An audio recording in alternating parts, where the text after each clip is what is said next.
Hello and welcome to another week of GoodGood Investing. I am Rachel Grunn. And I'm Andrea Cwik. Thanks for joining us today. Andrea, what is GoodGood Investing all about? GoodGood Investing is a pair of rock star commercial real estate investors that help you invest with us. That's what GoodGood Investing is. We have a podcast. We love to educate. We also have a YouTube channel. And we basically take financial knowledge and investing knowledge and we make it into a fun way. We help busy professionals and entrepreneurs get into passive investing with us in commercial real estate, specifically multifamily. So all the money and none of the work. Exactly. Sign me up. Okay, talking about the money. Today we're going to be talking about 3 different type of ways that people make income. We have active income, which we'll define, residual income, oftentimes confused for passive income, and then number 3, our favorite passive income, right? That's the ultimate goal. That's where everyone's headed, is that passive income, because that is where we can truly find financial freedom. So let's define what active income is.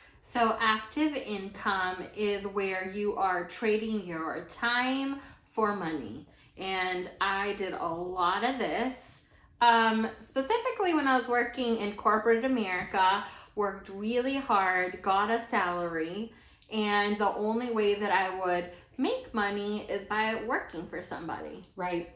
You're, like you said, you're actively, right? Active income, trading your time for dollars, doing something that usually you're not super passionate about, but you got to do it because you got a family, you got bills to pay. We get it. Listen, majority of people are not born with a silver spoon in their mouth. Majority of people have to work for their income to pay their bills, right? And even if you like what you do, you also want to be in control. Sometimes you want to take a day off, but there's meetings you have to attend to, or, you just want a little bit more control of your life. That's not necessarily active income where you can just rearrange your schedule whenever you want. Or in your case, you've had a few sick kids recently.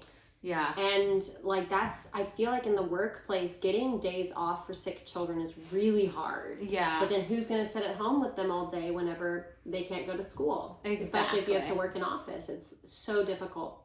Absolutely. And that's where working for someone else can get, you have the guarantee of income, right? You have a salary. I mean, is income ever guaranteed? Because you could always get fired tomorrow, right? So it's never guaranteed, but there's a little bit more stability. But then you're building someone else's empire. Yeah. You're answering to them. And unfortunately, it takes away time for building your own. So that's why we're super passionate about, giving people an alternative way to invest to truly get passive income. Yeah. And the one thing that I tell my kids is, start thinking now about what you love to do. And, right now at this point, they're like, well, I just want a Lamborghini and a Ferrari. So what job is going to get me there the fastest? And you also have to, weigh how much time you're going to have to be dedicating to this job to get that Lamborghini and Ferrari, and is there other ways that you can have a more balanced life? Because I say, trust me, I've gone through it, right? There's a lot of money to be made in corporate America, but think about work-life balance, and chasing that is huge when you have a family. Yeah, and also sometimes retirement can be boring. I get it. It's nice to have a hobby or something to do, but on your own terms. For me, I'd love to have fully passive income, not have to work, my day job, even though it's 1099, I still don't want to have to do it. And I just want to make wreaths on Etsy. Seriously? No. But that'll probably be me, a spinster, just hot gluing little fake birds to wreaths. Okay, a little tidbit about me, which I don't know if you know, Rachel, is that I love to paint. So I do abstract painting, and you could see some of my paintings around my house, and it is just a true joy for me. So as an entrepreneur, obviously we still work really hard, but I have more time freedom that I can enjoy those things. Okay, you're gonna have to take me around, because I have admired some of the paintings in your house, and you're saying that you've done some of them? I have done some of them, wow. yes. Oh my gosh, we have a regular old Jackson Pollock in the building. I never knew that. Well, hey, that's actually a perfect segue into our next point, which is all about residual income. That is the second way that people can make money. Art would be a great example of that, right? Yeah.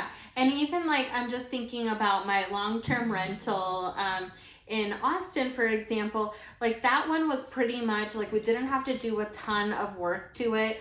We bought it, we set it up, we get a renter. There's some maintenance, but it's not very active. So yeah, it's residual income is basically where you did a lot of the work up front and then you're getting the returns in the future. But you still have to do a lot of that work up front. You do have to do a lot of work up front. And I think a lot of people confuse this for passive income. They think being a landlord is passive income. They think running an Airbnb is passive income, even with a property management company. It's not. Even if the property management company is doing the management and dealing with the guests, it's still not passive because you had to do so much work up front. And there's still things you have to do throughout. You have to make sure that you're paying your mortgage and your taxes and all that sort of stuff, marketing. And you also have to oversee the property manager. Correct. Yeah. In our industry, we call it asset management, but you might call it something else, a single family space. Another great example of residual income would be like an author writing a book, right? They do tons of work. They're not necessarily getting paid for writing the book, but then they make money on sales. Again, not passive, it's residual. So that's a super important distinction that we want to make, because whenever we talk about, syndication being one of the only true forms of passive real estate investing, some people say, well, I'm a landlord and I have a property management company that oversees my portfolio of 10 buildings. And I'm like, oh, that's interesting. Did you organize that? Did you find them and buy them and stuff? Like, oh yeah, of course. I'm like, well, that's not passive. Right. I'm so happy you're making money, but that's not what we define as true passive income. Right. It is very different for sure. So what is true passive income? Passive income is really where you're going to give your capital and you're going to invest it. And then you're going to walk away and you're going to make money when you sleep. Yep. So there is not a ton of examples that I know of where you can actually achieve passive income. For me and my family, for us, it's been getting into multifamily and investing into multifamily. Like Rachel said, we are also, long-term, we have a long-term rental, Airbnbs. Those are not passive because there still is a lot of work involved in that. But true passive is where you use your capital and you deploy that into something that you do not have to do the work for, but you're still getting the returns. And guess what? You're not going to get in a true passive income situation like syndication. You're not going to get a phone call at midnight saying, hey, listen, my toilet's overflowing and I need someone out here ASAP to fix the leak. Like, it's stressing me out. My family can't live in these conditions, or, my neighbor's dog bit me, or whatever. So that's the beauty of truly passive income, is you're not a firefighter. You're not putting out fires. You are sleeping so well, knowing that your money is making money. And that is the goal. That is the goal, to live off the money that your money makes. Yeah. And I will say, in Silicon Valley, I did have a lot of friends in venture capitalism, and they were venture capitalists. The thing with venture capital is I think that you can get into that in a passive way, but their minimums are quite high to get into these companies. And then of course you're investing mostly from the ground up, and so you're kind of taking a chance on all the things of building up a company.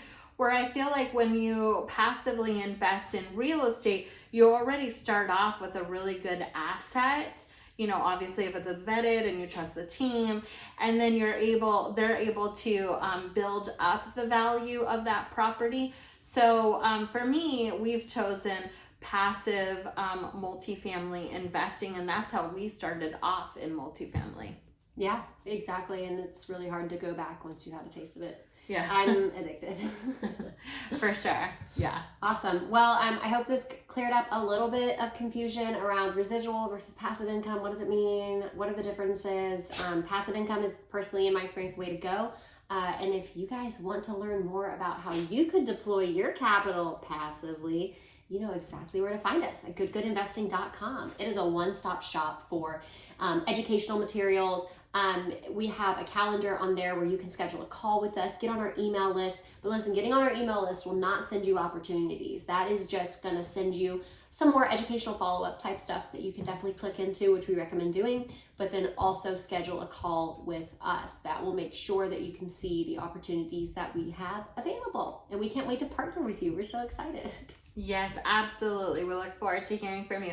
And if you enjoy our podcast, we ask you to please leave us a 5-star review on Spotify, Apple Podcasts, or wherever you're listening to us. We would so appreciate sharing our education and knowledge with others. And the way to do that is by y'all supporting us. Yeah, that'd be awesome. Thanks, guys. Well, until next time, Andrea, don't invest good.